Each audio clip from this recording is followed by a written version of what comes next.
I have been in the media and broadcasting industry for over 25 years. I've produced more than 5,000 football soccer games and many other thousand shows around the world. And through my over 2.5 decades of experience, we have had really, really bad games and really, really bad days, even those when we have completely lost the signal for a production. And that's the last thing you want to do.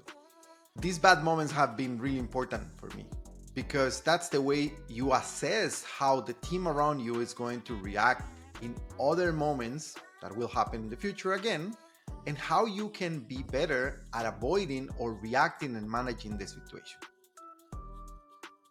The lesson number one that I've learned is never take anything to a personal level. And this is really important because nobody in your team, nobody around you wants to make a mistake.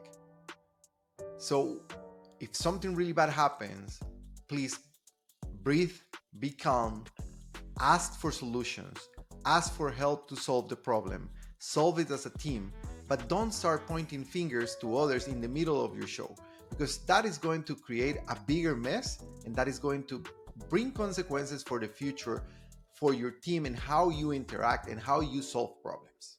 Remember, the person that made a mistake already feels bad. So there's no need for you to go and push and make that person feel even worse. Lesson number two that I've learned is that in 99% of the cases, before a big mistake, there were signs that we ignored.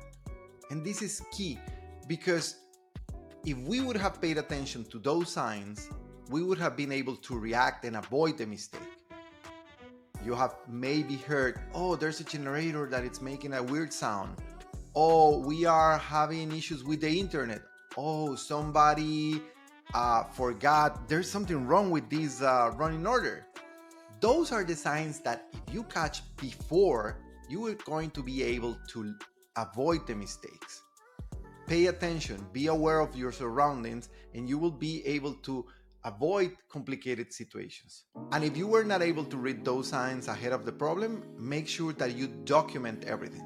Therefore, in the future, you will know how to react when those signs appear, and you will be able to avoid the problem that you had. If you are interested in the media, broadcasting, or content creation industries, you might want to subscribe to the Ministry of Broadcasting. That's the name of my newsletter. Over 3,000 people are already subscribed, and every Saturday they receive a free email with ideas, resources, opinions, and they become part of a community. We help each other grow our careers, and we try to grow our networks to find more opportunities of work in these industries. Again, subscribe. There's a link in the description of this video, and it's free. Number three is very related to number one. Shouting, cursing is not going to solve the situation. In those moments, either you are the leader of the team or either you are part of the team, you have to be calm. You have to stay calm. You have to try to breathe, to think, and to find ways to solve the problem. And if you are not involved in anything that is happening, make sure that you're taking a step back. If you have an idea to solve the problem, you can collaborate. But if not, let the engineers, let the video shaders, let the audio guys solve that problem that is happening. The lesson number four that I have learned is that in 99% of the cases, most of the mistakes that happen in media and broadcasting come from bad communication. And that takes me to my favorite game when I was a child, telephone. I bet you remember it. It's the game where you were in a circle and you pass a message to the person next to you, and that person passed the message to the next one and the next one. And the message that gets to the last person, it's completely different to the one that you initiated. And sometimes that happens in our industry. We are communicators, but we forgot the importance of passing the right message and the importance of going back to the person that it's giving us instructions or sharing a message with us and say, hey, I didn't understand that. Can you please let me know? Or can you please clarify how can I do, or what is it that I need to do? Enforce communication.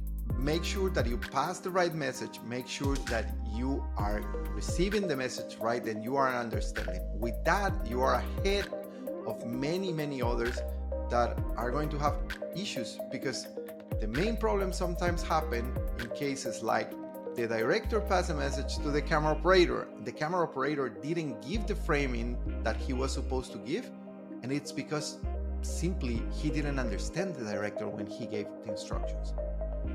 Those are things that could be avoided, but it is all about communication.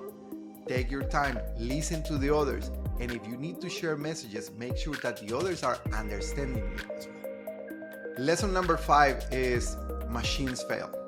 Yes, even with the best engineers in town, even with the best engineers in your truck, even with the latest equipment, machines are going to fail.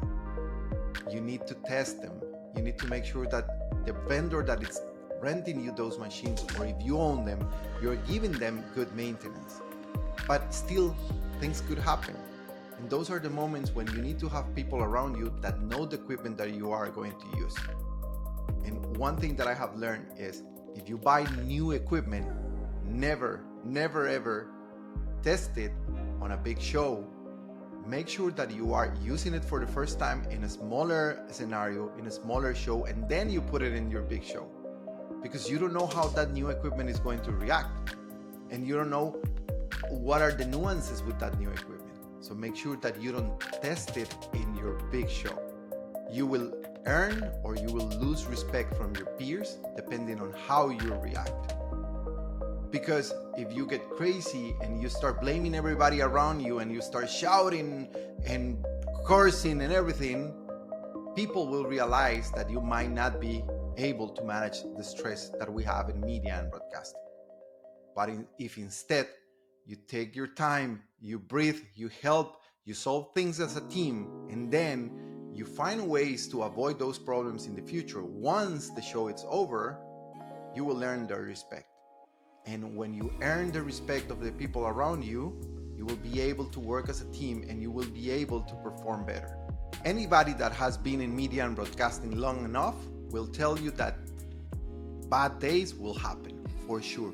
There's no way to avoid them. There's always something that you have to fix. The key is how you react. The key is how you treat others around you.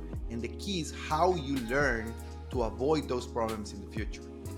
Make sure that a mistake becomes a lesson, because if not, it will keep happening.